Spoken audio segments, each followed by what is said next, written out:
Long ago, in the golden sands of ancient Arabia, there lived a poor young boy named Aladdin. He was clever but lazy, spending most of his days wandering the streets of Agrabah, dreaming of riches far beyond his reach. His mother worked hard to provide food, sewing clothes for the wealthy, while Aladdin often chased adventure instead of work. One blazing afternoon, as the desert sun burned like fire in the sky, a tall mysterious man in black robes appeared before Aladdin in the marketplace. His eyes glowed like dark jewels, and his voice slithered like silk. "Boy," the man said, "you look strong and quick. Would you help me with a small task? Riches await if you do." Aladdin hesitated, but curiosity got the better of him. He followed the stranger beyond the city walls, deep into the valley of hidden echoes, where the sand whispered ancient secrets. The man stopped before a large rock carved with strange symbols. "This," he said, "is the Cave of Wonders. Only a pure-hearted soul can enter. Inside lies a magical lamp. Bring it to me, and treasures beyond your imagination shall be yours." Aladdin nodded and touched the stone.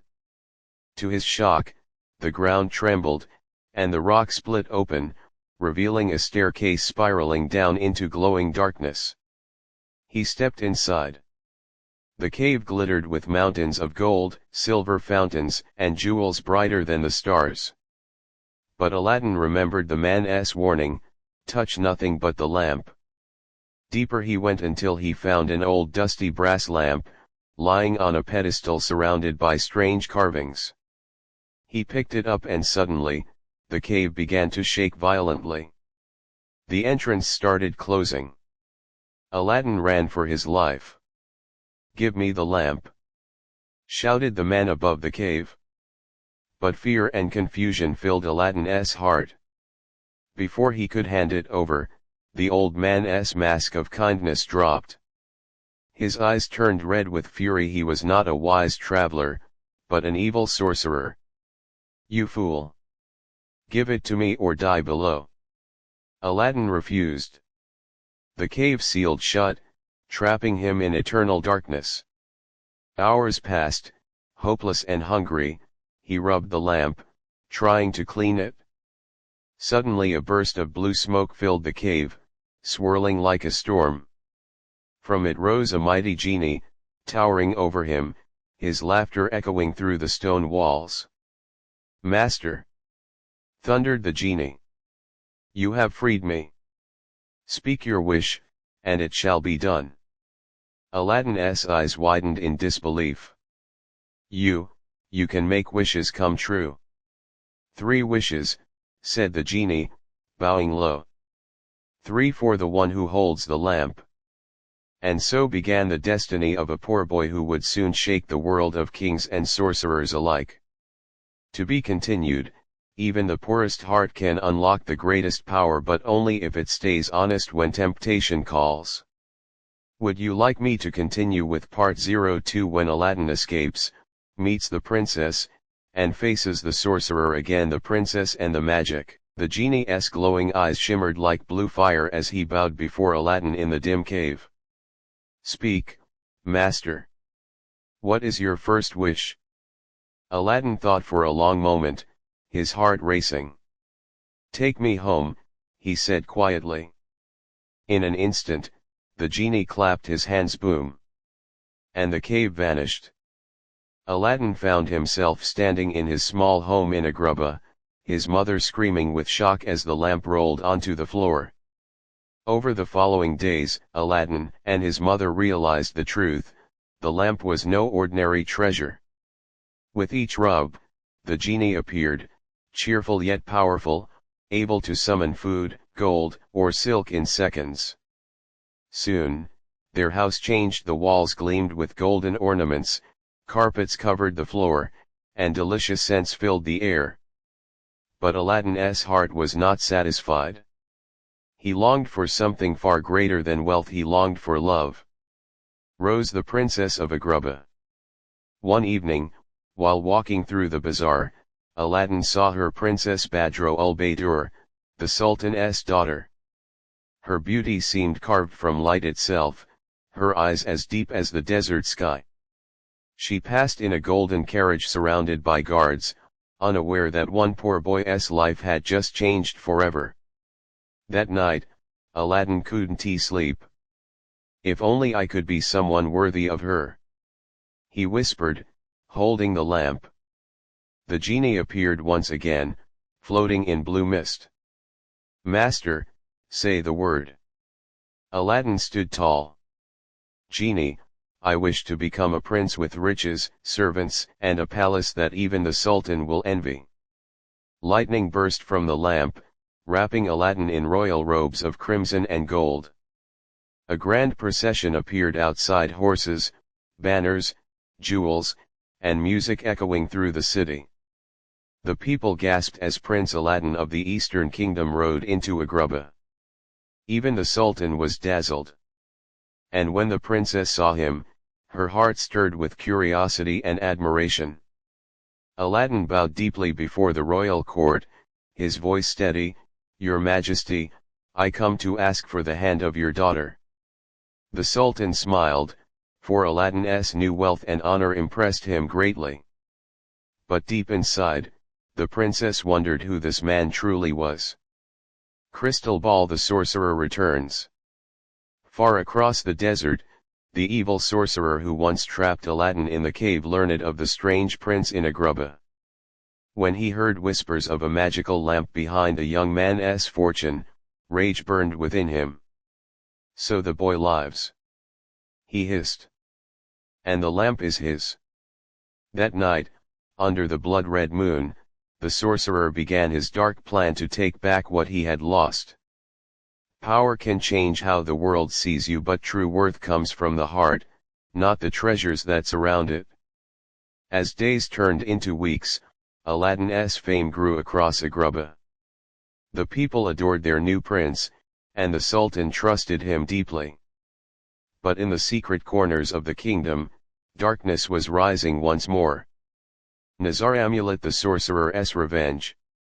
One night, a frail old beggar appeared in the marketplace, holding a bundle of dusty lamps. His voice croaked through the streets, Old lamps for new. Trade your lamps, young masters. Old lamps for new. When the princess heard the call from her balcony, she remembered the strange, dull lamp her husband always kept hidden in his chambers. Thinking it was just an old trinket, she sent a servant to trade it away. The beggar smiled wickedly as he received the lamp. For when the moonlight touched his eyes, the disguise melted away. It was the sorcerer, at last reclaiming the magic lamp. He rubbed it once and the genie roared into existence. Master, the genie said reluctantly, you hold the lamp again. What is your wish? Take Aladdin's palace, the sorcerer hissed, and all within it far from Agrabah, to the ends of the earth. The genie obeyed, bound by the curse of the lamp. In the blink of an eye, the palace vanished, gone from the kingdom, leaving nothing but sand swirling in the night wind. Desert: The desert of despair. When morning came, the people screamed in fear. The Sultan raged. And Aladdin, who had been hunting beyond the walls, returned to find everything gone, his palace, his wife, his fortune. Heartbroken, he fell to his knees beneath the burning desert sun. But Aladdin was no longer the lazy boy he once was. His courage had been forged by struggle, his spirit tested by love. I will find her, he swore, even if I must cross the world.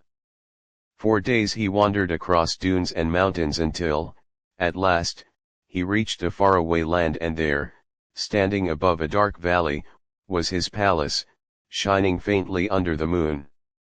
Crossed swords: The final battle. Aladdin crept into the palace under cover of night. The princess wept when she saw him, rushing into his arms.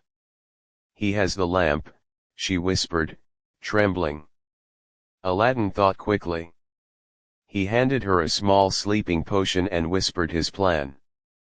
That evening, she invited the sorcerer to dine. As he drank his wine, she dropped the potion into his cup. Moments later, the sorcerer collapsed, his wicked grin fading forever. Aladdin grabbed the lamp and rubbed it once more. The genie appeared, smiling with pride. "Master, you are free again," said the genie. "No," said Aladdin softly, "it is you who should be free." The genie's eyes widened. "You would set me free? You've served enough masters.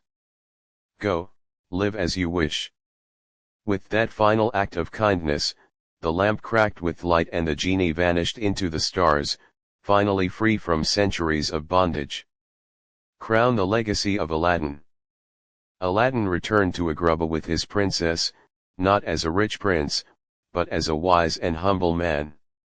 The Sultan embraced him as a true son, and the people cheered.